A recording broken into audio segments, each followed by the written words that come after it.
Forum Remaja Pencana Minda Kelas Pertama. Forum Remaja Pencetus Minda Kritis Remaja. Forum Remaja Pencetus Minda Kreatif dan Kritis. Forum Remaja Penjana Generasi Berinformasi. Forum Remaja Pemangkin Kecemerlangan Budaya Ilmu.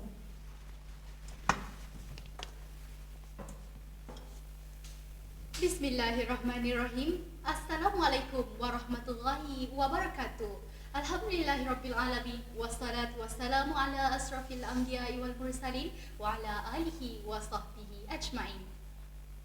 Ahli panel dan sidang hadirin yang dirahmati Allah, segala puji-pujian kehadrat Allah Subhanahu wa taala kerana dengan izinnya dapat kita bersama-sama bersua dalam pertandingan Forum Remaja Negeri pada pagi nirmala yang bening lagi ceria ini. Hadirin yang dihormati, sebelum saya memperkenalkan ahli-ahli panel kita yang cantik-cantik lagi menawan pada hari ini, izinkan saya untuk mengupas terlebih dahulu tajuk Forum Remaja kita pada hari ini. Topik forum kita berkisar tema sosial, iaitu gejala buli dalam kalangan pelajar, di mana silapnya. Remaja pada hari ini bakal menerajui pucuk pimpinan sesebuah negara dan merupakan aset modal insan negara. Bak kata pepatah, pemuda harapan bangsa, pemudi tiang negara. Namun malangnya, dalam proses melangkah arus globalisasi yang pantas bergerak bagai belut diketil ekor ini, keruntuhan akhlak remaja semakin membimbangkan sejak akhir-akhir ini. Salah satu masalah sosial yang kian merebak dalam kalangan remaja ialah gejala buli. Menurut statistik Kementerian Pendidikan, terdapat lebih 14,000 kes buli di sekolah-sekolah di seluruh negara antara tahun 2012 dan tahun 2015 dan sebahagian besar melibatkan penderaan fizikal. Kes buli yang mendapat liputan seluruh negara melibatkan seorang mahasiswa Universiti Pertahanan Awam Malaysia, Zulfarhan Osman Zulkarnain, seolah-olah menjadi bom jangka yang menyadarkan kita dari lena bahawa gejala buli merupakan isu yang tidak boleh dipandang enteng sama sekali. Baiklah sidang hadirin, sebelum kita menelusuri dengan lebih mendalam, molek kiranya kita berkenalan dengan ketiga-tiga ahli panel. Di sebelah kanan saya, saudari Nur Irdina Maisarah binti Muhammad Nawi yang merupakan saudari ahli panel pertama. Selamat datang saudari, apa khabar? Terima kasih saudari pengerusi. Alhamdulillah, saya baik-baik sahaja. Seterusnya, saya perkenalkan ahli panel kedua, saudari Ku Nur Ain Syakilah binti Ku Muhammad Azmi. Selamat datang saudari, apa kabar? Alhamdulillah, dapat baik saudari pengerusi. Seterusnya, di sebelah ahli panel kedua, tak lain tak bukan, tentulah ahli panel kita yang ketiga, saudari Nur Amanina Hurin binti Mazlan. Walaupun nampak pemalu, namun tegas bicaranya. Selamat datang saudari, apa kabar? Alhamdulillah, saya berada dalam keadaan yang baik. Salam forum buat semua. Selesai perkenalan dengan ketiga-tiga ahli panel, kembali kita kepada topik forum kita, iaitu gejala buli dalam kalangan pelajar, di mana silapnya. Sebelum kita melangkah dengan lebih jauh, eloklah kiranya kita menelusuri apakah sebenarnya yang dimaksudkan dengan buli dan apakah punca yang menyebabkan gejala ini semakin berleluasa dalam kalangan pelajar. Bagi menjawab persoalan ini, saya mohon saudari Irdina Maisarah untuk merungkaikan persoalan ini kepada semua. Awal bismillah pembuka bicara. Terima kasih saudari pengerusi. Assalamualaikum dan salam sejahtera kepada sidang hadirin yang dihormati. Menurut Nusasti Abdullah, buli boleh ditakrifkan sebagai tingkah laku agresif seseorang pelajar atau sekumpulan pelajar dengan mengganggu mangsa, sama ada secara fizikal atau psikologi dalam satu jangka masa yang panjang. Kamus Dewan edisi ketiga pula mentakrifkan buli sebagai perbuatan mendera atau mempermainkan seseorang dengan tujuan untuk menyesuaikan suasana baru. Selain itu, buli juga bertujuan untuk mempermainkan orang yang lemah dengan cara mengetak atau menakutkan mereka. Punca dominan yang mencetuskan fenomena ini ialah remaja tidak mempunyai didikan agama yang teguh. Kebanyakan remaja pada hari ini mempunyai stigma bahawa ajaran agama sudah ketinggalan zaman dan tidak relevan untuk dipraktikkan pada alat ini. Keadaan menjadi lebih parah apabila ibu bapa tidak memberikan ajaran agama yang sempurna bapa pada alaf ini sering mempunyai tanggapan bahawa didikan agama tidak penting berbanding dengan pendidikan akademik yang menjadi tiket kejayaan anak-anak pada masa hadapan. Sikap ini menunjukkan bahawa terdapat ibu bapa yang semakin alpa akan tanggungjawab hakiki mereka dalam membesar, mengasuh dan mendidik anak-anak mereka yang diumpamakan sehelai kain putih, dan ibu bapa lah yang mencorakkan tingkah laku anak-anak sama ada seindah warna pelangi atau semalap masa hadapannya. Berlandaskan sikap remaja dan ibu bapa yang sebegini, maka tidak hairanlah anak-anak tidak mementingkan amalan solat yang difardukan kepada setiap Muslim, walaupun solat itu tiang agama yang dapat mencegah kemungkaran. Bukan itu sahaja, kebanyakan remaja pada hari ini lebih bertuhankan hiburan dan keseronokan duniawi semata-mata, seperti melibatkan diri dalam black metal. Jika situasi ini berterusan, sudah pasti keharmonian masyarakat dan negara kita akan terjejas.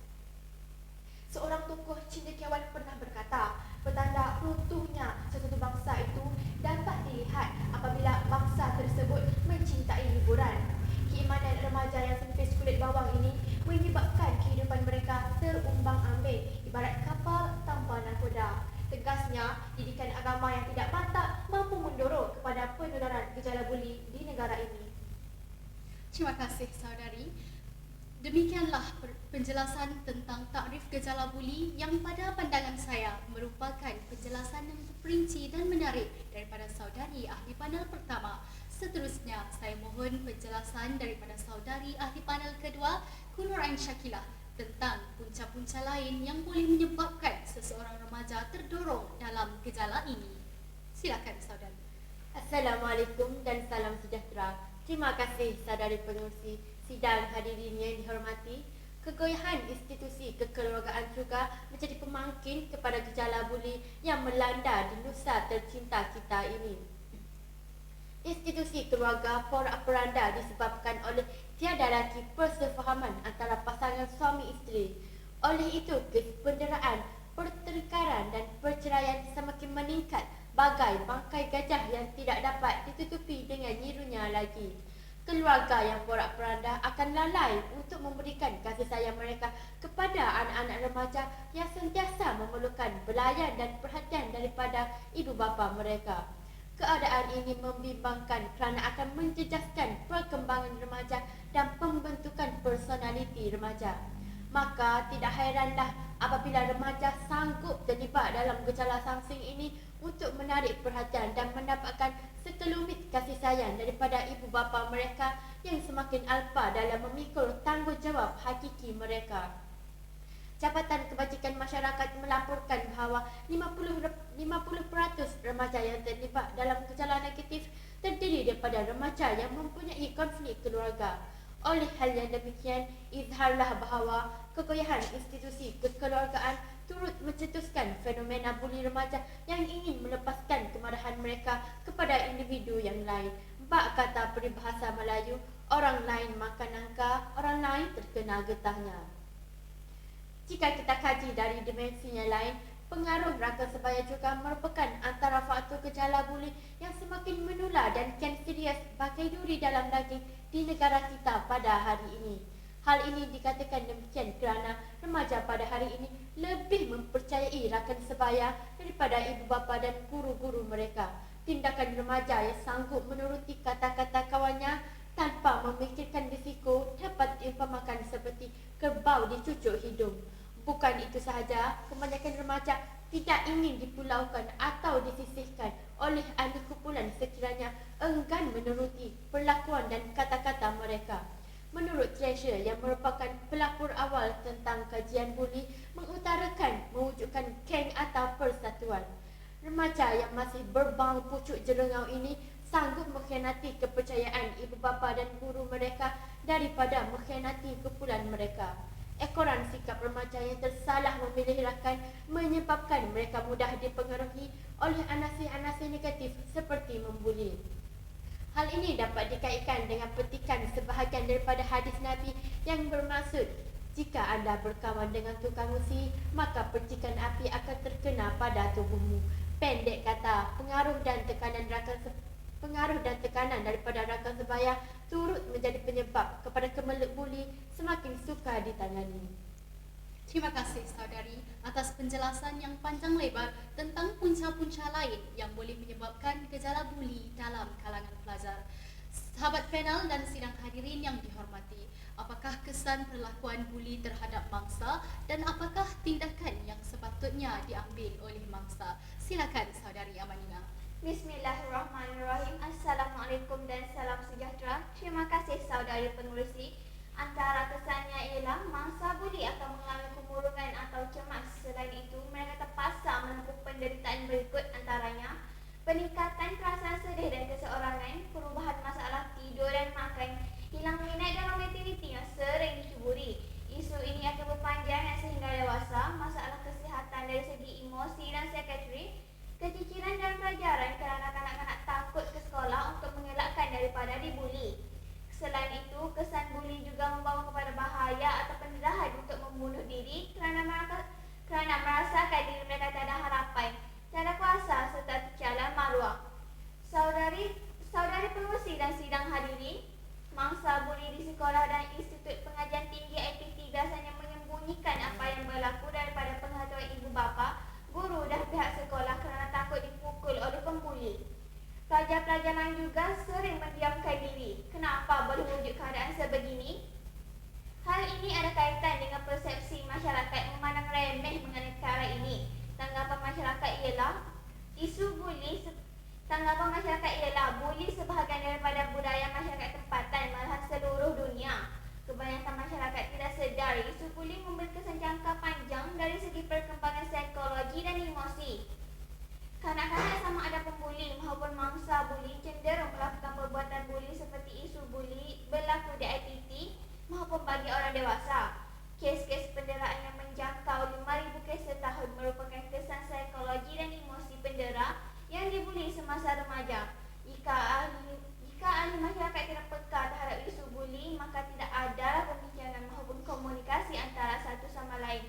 Sekiranya perhubungan sedemikian tidak berlaku secara sendiri, kes buli akan tersembunyi tanpa pengetahuan sehingga menyebabkan kecederaan atau kematian. Barulah masyarakat sedar isu ini perlu ditangani. Apabila wujud inisiatif ahli masyarakat memainkan peranan masing-masing, maka barulah kanak-kanak mempunyai keyakinan diri untuk melaporkan kes buli kepada pihak berkuasa atas kesedaran mereka isu buli akan ditangani. Sekian, terima kasih. Terima kasih saudari Amanina. Pada ketika dan saat ini, kita masih lagi membincangkan tajuk forum kita iaitu gejala buli dalam kalangan pelajar, di mana silapnya. Saya percaya jika gejala ini dapat dibanteras, gejala ini pasti tidak akan membarah dalam kalangan pelajar. Soalan saya kepada ahli panel pertama, apakah langkah-langkah yang boleh diambil bagi mengatasi masalah buli dalam kalangan pelajar? Silakan saudari. Terima kasih saudari pengerusi. Bak kata pepatah, tiada penyakit yang tiada penyembuhnya. Terdapat banyak langkah yang efektif boleh dijalankan bagi membendung gejala ini. Antaranya, ibu bapa perlu memainkan peranan yang penting dalam usaha untuk membendung kemelut ini. Ibu bapa haruslah menampilkan teladan yang baik pada anak-anak mereka supaya anak akan mencontohi kelakuan ibu bapa mereka kerana pada tanggapan anak mereka, perbuatan ibu bapa adalah sentiasa betul dan patut diikuti. Janganlah ibu bapa bersikap baik di hadapan anak-anak sahaja, sedangkan mereka juga sering mengejek, menghina orang dan sebagainya. Bak kata pepatah, bapa borik, anak rintik. Tetap mengajar anaknya berjalan lurus, sedangkan dirinya berjalan sengit. Ibu bapa juga harus sentiasa mengambil perhatian tentang keadaan anak-anak mereka semasa di sekolah dan memberikan pelayan kasih sayang yang sepenuhnya kepada mereka supaya mereka tidak berasa sunyi dan diabaikan. Ibu bapa juga harus memupuk anak mereka sejak kecil lagi seperti melentur buluh biarlah dari rebungnya agar sentiasa sudi meluahkan isi hati dan masalah yang dihadapi kepada anak mereka bagi mengatasi bersama-sama. Kembali semula kepada saudari pengerusi. Saudari pengurusi, izinkan saya menyuarakan buah fikiran tambahan berdasarkan ulasan daripada saudari ahli panel yang pertama tadi. Silakan saudari, kita masih lagi membincangkan tentang langkah-langkah yang boleh diambil untuk menangani masalah buli dalam kalangan pelajar. Terima kasih saudari pengurusi. Para pelajar juga harus bertanding bahu dengan pihak sekolah dalam usaha untuk membendung gejala ini. Para pelajar yang ternampak kes buli itu berlaku atau mencari mangsa pembuli harus memberanikan diri untuk melaporkan kepada pihak sekolah dengan segera agar masalah itu dapat diatasi dengan secepat mungkin demi kesejahteraan sekolah. Manakala pihak sekolah yang telah menerima laporan aduan daripada pelajar juga harus mengatasi masalah itu dengan bersungguh-sungguh dan bukan sebaliknya dengan menutup kes itu dengan sesuka hati sahaja. Jika kes ini masih tidak dibicarakan, masalah kes buli akan semakin bertambah dan berleluasa lagi. Pihak sekolah boleh berjumpa dengan pelajar yang disyaki melibatkan diri dalam kes buli dan juga ibu bapanya untuk membincangkan masalah yang dihadapi oleh pelajar tersebut dan mendapatkan jalan keluarnya. Pihak sekolah harus mengenakan hukuman yang setimpal kepada pelajar tersebut agar dia tidak mengulangi perbuatan itu lagi dan juga dijadikan sebagai iktibar kepada pelajar yang lain. Disiplin dan peraturan sekolah juga perlu diketatkan dan ditekankan kepada para pelajar supaya para pelajar mengikuti etika peraturan sekolah dan tidak membuat kesalahan seperti penglibatan dalam gejala sosial seperti membuli. Terima kasih saudari. Ahli panel ketiga pastinya mempunyai buah fikiran yang tidak kurang hebatnya. Silakan saudari. Terima kasih saudari pengurusi majlis, ahli panel dan sidang hadirin yang dihormati.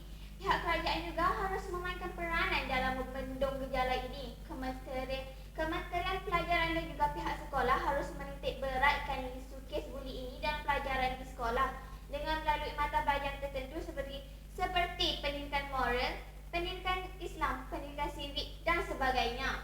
Melalui pendidikan ini, para pelajar dapat kesedaran dan mempelajari kebaikan serta menjauhi gejala kurang baik. Kerajaan juga perlu bergabung dengan agensi-agensi tertentu untuk mengadakan kempen kesedaran dan ceramah kesedaran tentang gejala membuli.